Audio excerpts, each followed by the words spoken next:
Growing up in small town Oklahoma, there's not much else to do than working on your family's farm or playing sports.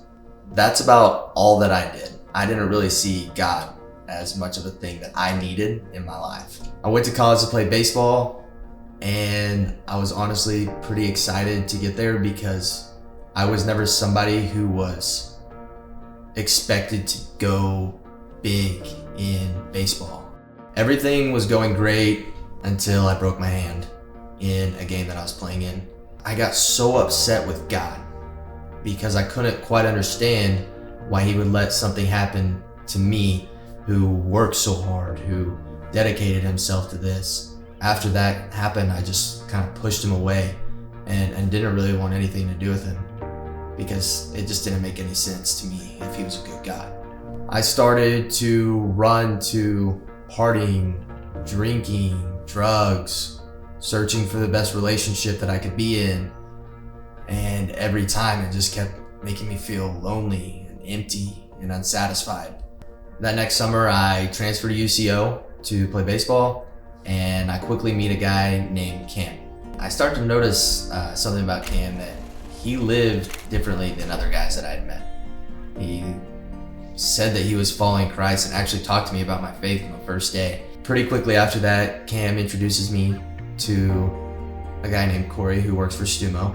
He's super kind. He's always asking me questions about myself, and he's just super intentional with his time with me and getting to know me.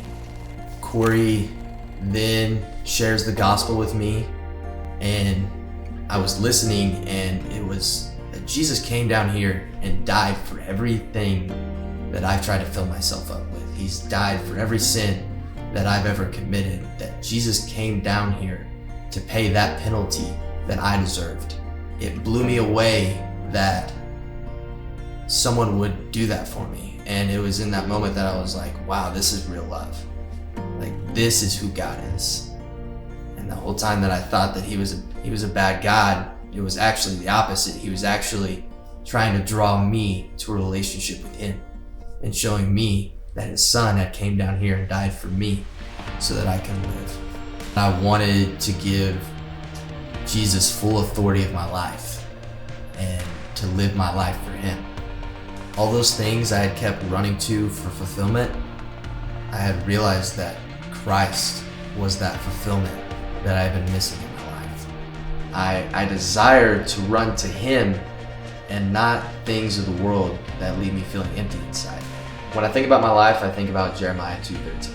For my people have committed two evils. They have forsaken me, the fountain of living waters, and hewed out cisterns for themselves, broken cisterns that cannot hold water.